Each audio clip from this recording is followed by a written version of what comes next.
Hello, and welcome back to Monifactory. Last episode, we got this nice ore processing setup right behind me.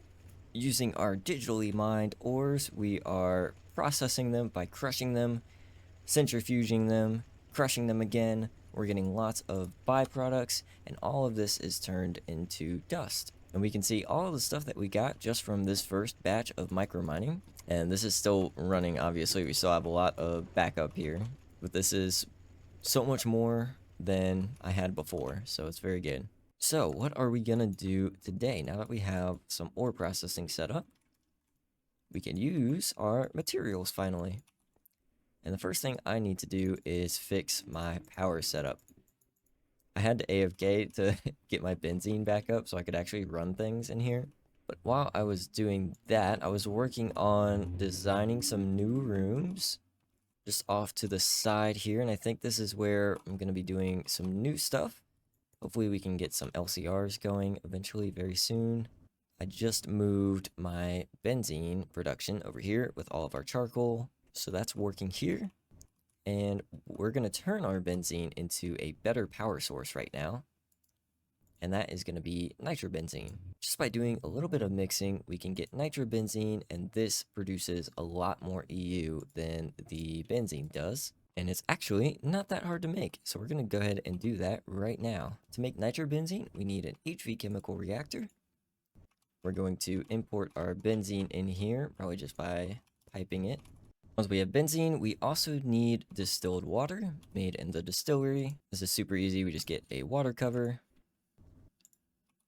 and that will start making it once it has power. And then the last thing we need is nitration mixture, made from nitric acid, which we're already producing, and sulfuric acid, which we're also already making. So we just need to import both of those in here, and we will be good to go.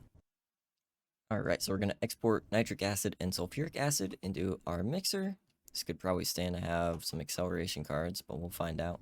Alright, all three of these should be working now. We want auto outputs on our machines. And then once everything is in here, it should start making some nitrobenzene. This is also going to produce diluted sulfuric acid, which I guess we can turn back into normal sulfuric acid in a distillery. But there we go, we get the nitrobenzene. We can cover up our ME cables with facades.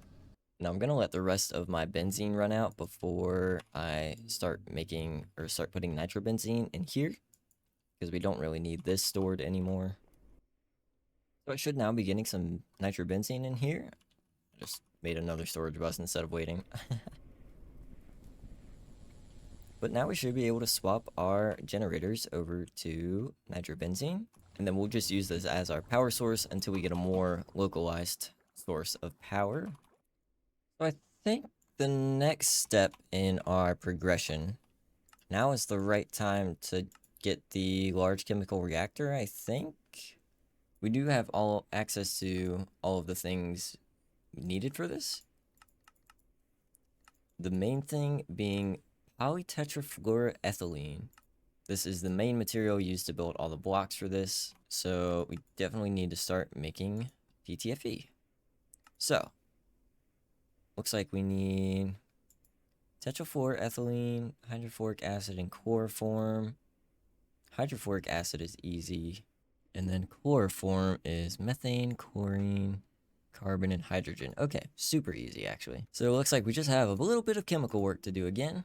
But basically, this is a multi-block version of the chemical reactor, able to produce bigger recipes, as well as making the normal chemical reactor processes a lot faster. And we're going to be making a lot of these in the future. Before I get chemical reacting though, there is a different multi-block I would like to get, and that is the multi-smelter right here. I made a pattern for it. It's actually really easy. It's just like the blast furnace. And we were able to craft this once we had HV circuits, but I was slacking a little bit. But we're going to get this going now. We can just run this on MV power for now, I guess. I still would like to figure out a better way to transport our power at some point, probably with P2P, but this is what we're doing right now. We're still exporting into turbines and then having this be the energy for our machine. Now with the multi-smelter, depending on which type of coil you use, changes the amount of blocks it can smelt at the same time. So if we hold shift while hovering over the coil block, under the multi-smelter, we can see how many items it's going to smelt at the same time, along with how much energy it's going to use. So if we were to use Kanthal for this, it would double how many items it uses, still uses the same amount of energy, but that is a big increase. I will probably eventually use A2 to automate this, so that we can turn our dust into ingots just by requesting them. This ought to work for now. I just have a lot of things I need to smelt, since we have dust of everything now, especially. Cool, so this should be formed, and if I take something, say like all this tetrahedrite I have, that's just been sitting there for a long time, and we pop all this in here. So it's going to take 6 seconds and give us half a stack of copper. Just like that. Which is so much faster than a normal furnace. Oh yes, this is beautiful. I've been holding off on that thing for a long time. Okay, so now I'm definitely ready to get our PTFE setup going. And this will probably get replaced anyway once we have those large chemical reactors. After doing some planning, here's my setup for PTFE. So we need tetrafluoroethylene, which is made by combining chloroform and hydrofluoric acid. Chloroform is nice and easy. We just need to make methane from carbon and hydrogen, and then we can combine that with chlorine to get chloroform. And then the hydrofluoric acid is also really easy. Actually, we get fluorine by electrolyzing biotite dust, and this we can get renewably from deep slate. Now we can't generate deep slate automatically yet. The way we were doing it with our cobblegen was with a rock breaker. The only problem is that we need EV in order to make deep slate with a rock breaker. But we do have a lot that we can crush down into deep slate dust. So now I just need to get the logistics of this thing going. Okay, so I've got all the inputs set up for our PTFE. We're going to have deep slate coming in here to make deep slate dust, which then gets centrifuged into biotite dust. And then the silicon dioxide will have to electrolyze, I suppose. We'll deal with that later. Our biotite dust is getting electrolyzed into fluorine and a whole bunch of other things. That's all getting exported back into our system. This is also a source of magnesium I don't think we had. But then our fluorine is getting combined with hydrogen and oxygen, which we're exporting from our system. And that is making hydrofluoric acid. Up here, we have hydrogen and carbon making methane. That goes in with chlorine to make chloroform. And then both of those together make tetrafluoroethylene. This also produces hydrochloric acid, which we can electrolyze back into chlorine, as does making chloroform. And then that gets combined with oxygen finally to make PTFE. Our source of fluorine isn't great right now since we can't generate deep slate, but we will solve that problem once we have an EV rock breaker, which is only one machine tier away, and I thought we might be able to get to titanium today, but now I'm not so sure because for titanium, the process requires us to make hot titanium ingots and then put them in a freezer to get the normal titanium ingots. We have to cool them off before we can use them. And this requires a vacuum freezer multi-block. And that requires the first EV circuits. And that requires a clean room. So we have a couple of steps to do before we can do this setup. Fortunately, titanium is actually going to be really easy to make once we have that vacuum freezer. So let's just see how far we can get. Let's start with the clean room, I suppose. Oh, and then we have our PTFE going, but I'm not going to set up the chemical reactor quite yet. So in order to make these EV circuits, we need to use a circuit assembler inside of a clean room. And that's because we need all of these components to be sterile to make this next higher tier circuit. So we need to build a room that we can keep all of these ingredients in, or all these machines, nice and sterile, not polluted by the outside contaminants. So this is going to require a couple things. We need the It's technically a multi-block, so we need the controller. The outside block is mostly made out of plascrete, and we can also use cleanroom glass, which is made of the same thing. We're going to need a way to input power through a diode. We're going to need a pass-through hatch and a item pass-through hatch, a maintenance hatch, an energy hatch to get power through. Wait, that's not right. I don't even know. But then we're also going to need filter casings to keep it nice and clean. So the clean room multi-block we can actually add as a pattern because it mostly just takes HV materials, stainless steel rotors, which we can also make a pattern for now. And then we can get that crafting up. Alright, and then we can work on getting the plascrete. I don't know if I'm going to make a recipe for this. We could probably just go ahead and make a whole bunch right now using our handy dandy EMI calculator. The multi-block page calls for 75. So we'll just go with that, I guess, and hopefully that's enough. So the main things we're going to need for making this plascrete is polyethylene and steel frames and then liquid concrete, which we can make really easily from some stone dust and a little bit of clay dust. Let's go ahead and start mixing up some concrete, which technically we can automate at our cobbleworks. We could crush stone into stone dust and then pull the clay dust from over here. Where did my macerator go? That's weird. Anywho, we can pull our clay dust and get liquid concrete automatically. But this is all we need for now. Next, we're also going to need 8 of these filters, which we should also be able to easily craft. And neither the clean room itself or the filters take any more plascrete than we need, which is perfect. Okay, I think I'm ready for clean room time. So we're going to build ourselves a nice big plascrete cube. Somewhere in the back, we're going to want some input spots for our pass-through hatches. And I'm not sure quite yet, but we need a way to get AE. And I think it says we can use a machine hole to get ME power in here. So we're just going to connect all this up, and then we'll deal with that in a second. The rest is all going to be plascrete, and then we need a maintenance hatch somewhere. I'm also going to make room for some windows, because I think they look nice. Our roof is going to be made out of filter casings, with that clean room block in the middle. We also need an iron door. Unfortunately, these lost cities have lots of them, so we can make these, or we don't even need to make them. Oh, well, they're also really free. Thought they were going to be like really complicated recipes. Whoops. And then we also want some sort of diode to input power. So any of these wall blocks here you can replace with clean room glass. And then we can get our iron door on the front. I suppose we need a way in too, don't we? We got it working. We just need an energy hatch here for some reason. But then we should be able to get power through this diode here. We're going to input 1 amp of MV power. Actually, we can change this with a somehow. So we can up this to 4 amps of MV power.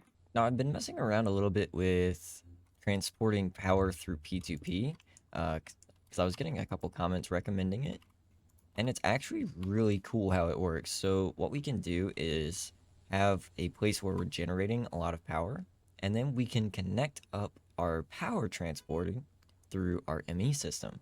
So we have HV power coming out right here. We have, I guess, 4 amps of MV. And then we have these EU P2P tunnels, which is just made by making a P2P tunnel. And these are honestly cheaper than export buses.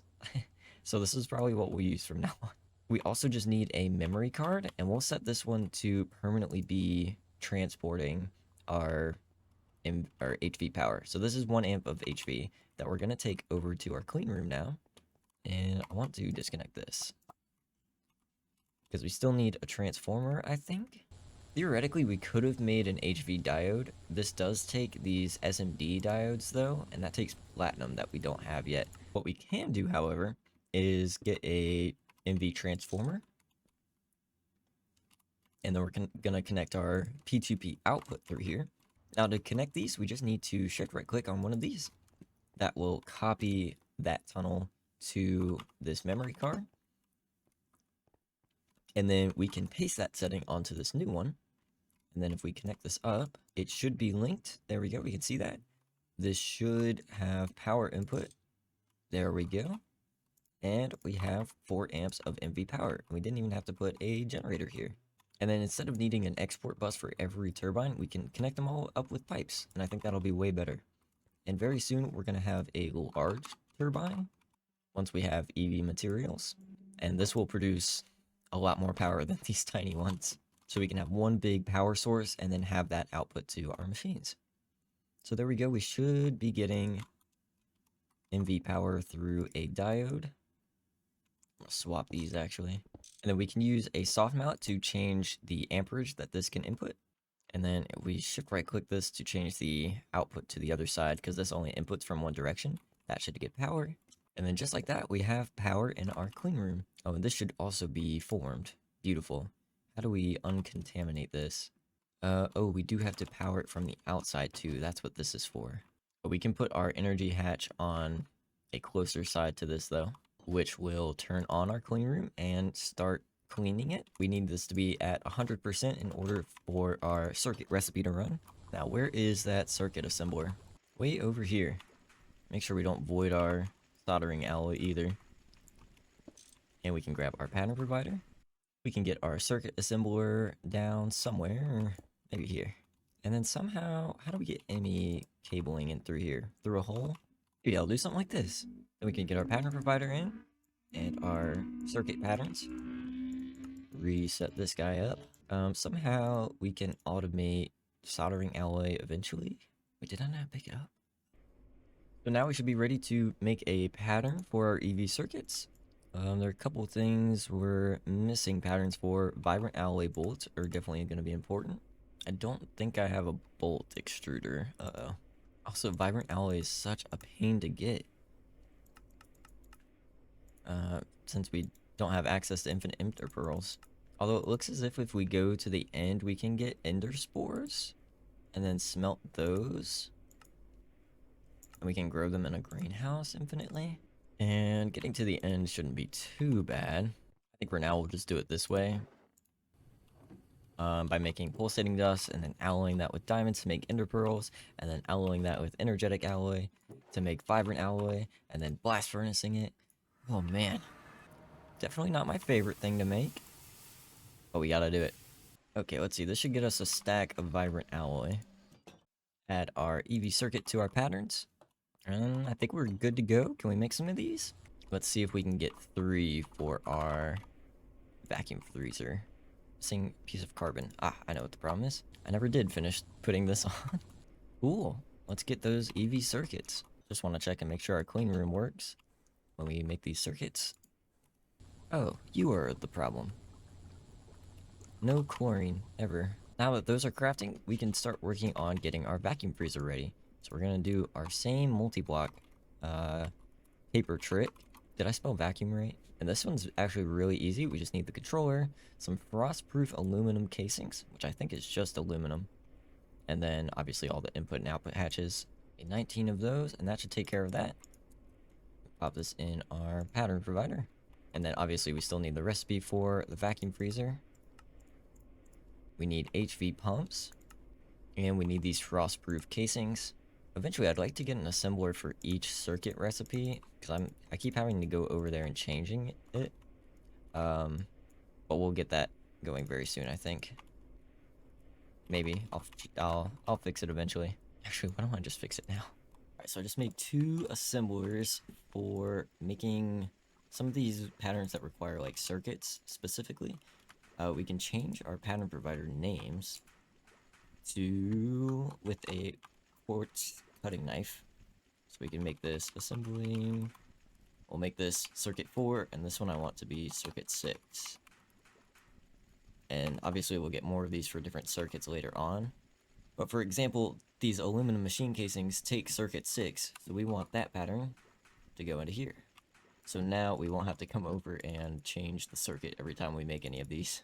And the same thing for these aluminum frames, they all take circuit 4. There are some random ones in here, like these ones take circuit 1. I believe the cauldron takes circuit 7. So it definitely wouldn't hurt to get assembly machines for all of those. But with that set up, can we request a vacuum freezer? Let's see, just missing some steel, tin cable, and an output hatch I just have to make a recipe for. Hey, we're ready for it. Alright, let's see if we can get one vacuum freezer coming up. Oh, and then somebody told me that all I had to do to fix this pattern provider thing with the paper is just connect this, and it fixes everything. Wonderful. It would probably help if I remembered to set the circuits. Ah, look at that. Beautiful. Alright, let's get this thing built up. Nice and easy. So for vacuum freezing titanium, we don't need any fluids. We just need to get that hot titanium in here. I will probably want another blast furnace at Canthal. So I'm gonna replace our recipe to require 16 Canthal coils instead of copper nickel. And then we should be able to run that at HV with 2 MV hatches. And then obviously I'm missing a lot of Canthal. So let's see what we can do about that. Chromium, aluminum, and iron. I definitely do not have any chromium. We're gonna have to go mining for some rubies, I think. Now we can find chromite in the end. So I feel like it would be worth it to go do that instead of electrolyzing rubies. So this is just like the nether cake, except we need Eisvinder, black steel, uraninite, and this cake base. So we'll go collect all that real quick. Okay, did I get it? Yes, beautiful. Now I know I'm not ready to fight the dragon, but I think it's fair if I do my waypoint trick. It seems reasonable, right? I didn't even bring blocks to build with anyway. Now, preferably without getting slammed by the dragon. Let's see if we can find a chromite vein. Hopefully we don't have to beat it to go to the end islands. Aha! Chromite up here. We're just gonna ignore that. Hopefully ignore. Aha!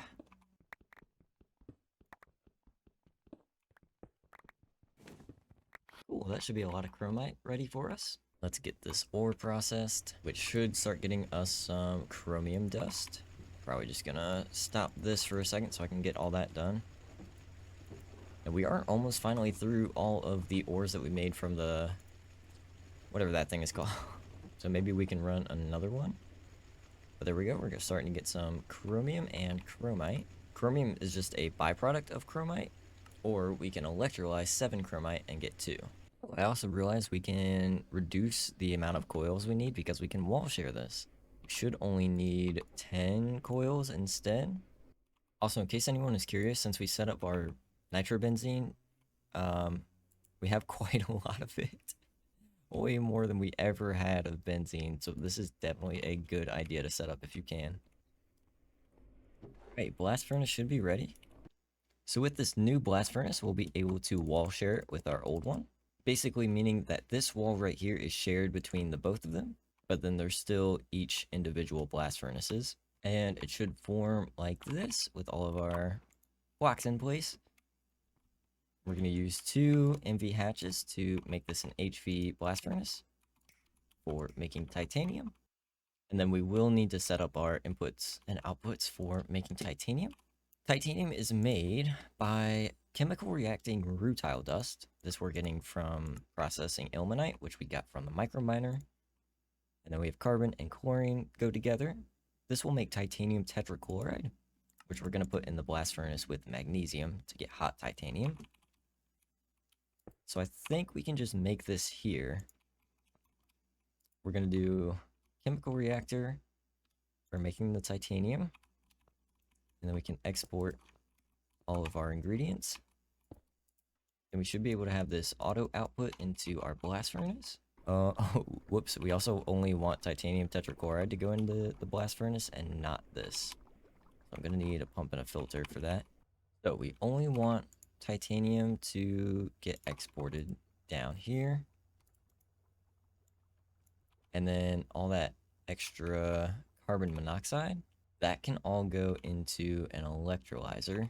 So now for making titanium, we're also going to want to import magnesium. We should have some of this already. Hopefully. Yes. I don't even know where we're getting that from, but we're getting it. It's a byproduct of a lot of things, so that's good. So we have plenty of that to make titanium. This should be making hot titanium, which we're going to export, or we're going to import into our system. And then all this magnesium chloride can also be macerated or electrolyzed back into magnesium and chlorine. So we're going to do both of those in an electrolyzer. We can have this auto out, probably not auto output, but we do want a pump that can export all that carbon dioxide. Yes, so carbon monoxide is going to get electrolyzed back into carbon, and then we can import this. And we're also going to want to import both of these. Need another import bus. So we're going to import hot titanium and magnesium chloride. We want magnesium chloride to go into our electrolyzer as well. Put some acceleration cards in here to make it faster. These export buses and stuff are really slow without them. Make sure I can do that. This should start making some chlorine and magnesium back for us. And then we do have hot titanium. So this will also take the chlorine that comes back to make more titanium. And then we can input this into our vacuum freezer. We're going to want to export hot titanium right away. I don't think I need this to be any faster. But then we're going to want to also bring the titanium that finishes back into our system. And we're going to need some power. So let me grab a turbine, some more cables, and we can probably knock this down to LV because this is taking a lot of our power. And we can just run our vacuum freezer at NV nice and easy. Probably move this so I can just... Whoopsies. So I can just set this up nice and easy. And you need maintenance. Aha, now it should start working. And we have basic titanium for pretty much free, actually. We have so much rutile, and this should cycle chlorine. Now, granted, it does take a while for this to make one piece of titanium, but hopefully we can get some better power going soon and some better levels, because now that we have titanium, we're ready for the EV age. There we go, we already have 5. So we can import this back into our system. And that should be the entire cycle completed for titanium. Beautiful. Having titanium unlocks a couple of things. We'll be able to progress into the EV age. Get some EV machines going. Obviously, there's some other stuff that I need to finish first. But we also get the second tier of microminer, which we will probably make next time because we need this for progression anyway. But I think this is a great place to leave it for today. Let's see, do we get a trophy? Oh yes, beautiful. Welcome to the EV age. So yeah, I guess that's where I'm going to leave it for today's episode. I hope you enjoyed, and I will see you in the next one. Goodbye.